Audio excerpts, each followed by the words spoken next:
అపోస్తలుల కార్యములు 16వ అధ్యాయము. పౌలు దెర్బేకును లుస్త్రాకును వచ్చెను. అక్కడ తిమోతి అను ఒక శిష్యుడుండెను. అతడు విశ్వసించిన ఒక యూదురాలి కుమారుడు. అతని తండ్రి గ్రీసు దేశస్థుడు. అతడు లుస్త్రాలోను ఇకోనియాలోను ఉన్న సహోదరుల వలన మంచి పేరు పొందినవాడు. అతడు తనతో కూడా బయలుదేరి రావలెనని పౌలు కోరి, అతని తండ్రి గ్రీసు దేశస్థుడని ఆ ప్రదేశములోని యూదులకందరికీ తెలియును గనుక వారిని బట్టి అతని తీసుకొని సున్నతి చేయించెను. వారు ఆయా పట్టణముల ద్వారా వెళ్ళుచు యెరూషలేములోనున్న అపోస్తలులను పెద్దలును నిర్ణయించిన విధులను గైకొనుటకు వాటిని వారికి అప్పగించిరి. గనుక సంఘములు విశ్వాసమందు స్థిరపడి అనుదినము లెక్కకు విస్తరించుచుండెను. ఆసియాలో వాక్యము చెప్పకూడదని పరిశుద్ధాత్మ వారిని ఆటంకపరిచినందున వారు ఫ్రుగియ గలతీయ ప్రదేశముల ద్వారా వెళ్ళిరి. మూసియా దగ్గరకు వచ్చి బితూనియాకు వెళ్ళుటకు యత్నము చేసిరి గాని యేసు యొక్క ఆత్మ వారిని వెళ్ళనీయలేదు. అంతటా వారు ముసియాను దాటిపోయి త్రోయకు వచ్చిరి. అప్పుడు మాసిదోనియా దేశస్థుడొకడు నిలిచి, నీవు మాసిదోనియాకు వచ్చి మాకు సహాయము చేయుమని తనను వేడుకొనుచున్నట్లు రాత్రివేళ పౌలునకు దర్శనము కలిగెను. అతనికి ఆ దర్శనము కలిగినప్పుడు వారికి సువార్త ప్రకటించుటకు దేవుడు మమ్మును పిలిచియున్నాడని మేము నిశ్చయించుకొని వెంటనే మాసిదోనియాకు బయలుదేరుటకు యత్నము చేసితిమి. కాబట్టి మేము త్రోయను విడిచి ఓడ ఎక్కి తిన్నగా సమొత్రాకెకును మరునాడు నెయపొలికి అక్కడ నుండి ఫిలిప్పీకి వచ్చితిమి. మాసిదోనియా దేశములో ఆ ప్రాంతమునకు అది ముఖ్య పట్టణమును రోమీయుల ప్రవాస స్థానమునై ఉన్నది. మేము కొన్ని దినములు ఆ పట్టణములో ఉంటిమి. విశ్రాంతి దినమున గవిని దాటి నది తీరమున ప్రార్థన జరుగుననుకొని అక్కడికి వచ్చి కూర్చుండి కూడి వచ్చిన స్త్రీలతో మాటలాడుచుంటిమి. అప్పుడు లుదియయను దైవభక్తి గల ఒక స్త్రీ వినుచుండెను. ఆమె ఊదారంగు పొడిని అమ్ము తుయతైర పట్టణస్థురాలు. ప్రభువు ఆమె హృదయము తెరిచెను గనుక పౌలు చెప్పిన మాటల యందు లక్ష్యముంచెను. ఆమెయు ఆమె ఇంటివారును బాప్తిస్మము పొందినప్పుడు ఆమె, నేను ప్రభువునందు విశ్వాసము గలదానని మీరు ఎంచితే నా ఇంటికి వచ్చియుండుడని వేడుకొని మమ్మును బలవంతము చేసెను. మేము ప్రార్థనా స్థలమునకు వెళ్ళుచుండగా పుతోను అను దయ్యము పట్టినదై సోదె చెప్పుట చేత తన యజమానులకు బహులాభము సంపాదించుచున్న ఒక చిన్నది మాకు ఎదురుగా వచ్చెను.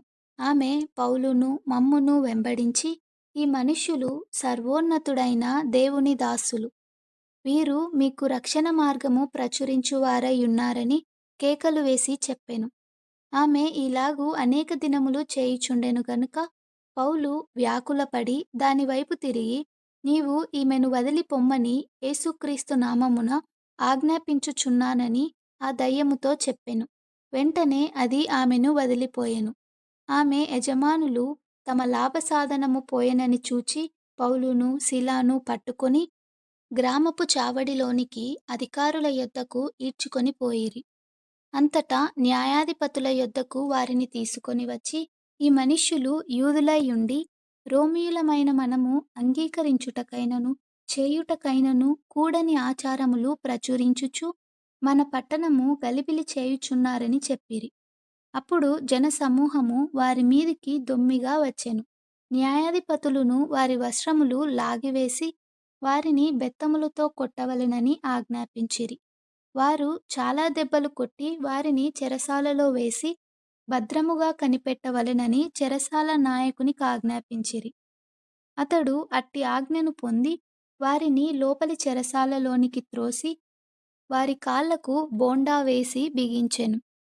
అయితే మధ్యరాత్రి వేళ పౌలును సీలాయు దేవునికి ప్రార్థించుచు కీర్తనలు పాడుచూ నుండిరి. ఖైదీలు వినుచుండిరి. అప్పుడు అకస్మాత్తుగా మహాభూకంపము కలిగెను. చెరసాల పునాదులు అదిరెను. వెంటనే తలుపులన్నీయు తెరుచుకొనెను. అందరి బంధకములు ఊడెను.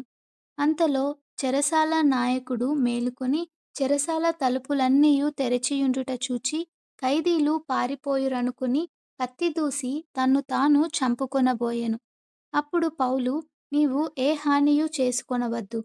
మేమందరము ఇక్కడనే ఉన్నామని బిగ్గరగా చెప్పెను. అంతటా దీపము తెమ్మని చెప్పి లోపలికి వచ్చి వణుకుచు పౌలుకును, సిలాకును సాగిలపడి వారిని వెలుపలికి తీసుకొని వచ్చి, అయ్యలారా, రక్షణ పొందుటకు నేనేమి చేయవలెననెను. అందుకు వారు, ప్రభువైన యేసునందు విశ్వాసముంచుము.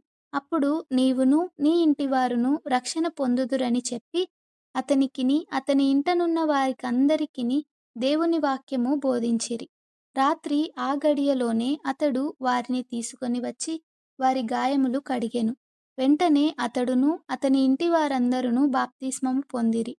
మరియు అతడు వారిని ఇంటికి తోడుకొని వచ్చి భోజనము పెట్టి దేవుని యందు విశ్వాసముంచిన వాడై తన ఇంటి వారందరితో కూడా ఆనందించెను. ఉదయమైనప్పుడు న్యాయాధిపతులు ఆ మనుష్యులను విడుదల చేయుమని చెప్పుటకు బంటులను పంపిరి. చెరసాల నాయకుడి మాటలు పౌలునకు తెలిపి, మిమ్మును విడుదల చేయుమని న్యాయాధిపతులు వర్తమానము పంపియున్నారు గనుక మీరిప్పుడు బయలుదేరి సుఖముగా పొండని చెప్పెను. అయితే పౌలు, వారు న్యాయము విచారింపకయే రోమీయులమైన మమ్మును బహిరంగముగా కొట్టించి చెరసాలలో వేయించి ఇప్పుడు మమ్మును రహస్యముగా వెళ్ళగొట్టుదురా? మేము ఒప్పము. వారే వచ్చి మమ్మును వెలుపలికి తీసుకొని పోవలెనని చెప్పెను. ఆ బంటులు ఈ మాటలు న్యాయాధిపతులకు తెలుపగా, వీరు రోమీయులని వారు విని భయపడి వచ్చి వారిని బతిమాలుకొని వెలుపలికి తీసుకొని పోయి పట్టణము విడిచిపొండని వారిని వేడుకొనిరి. వారు చెరసాలలో నుండి వెలుపలికి వచ్చి లుదియ ఇంటికి వెళ్ళిరి. అక్కడి సహోదరులను చూచి ఆదరించి బయలుదేరి పోయిరి.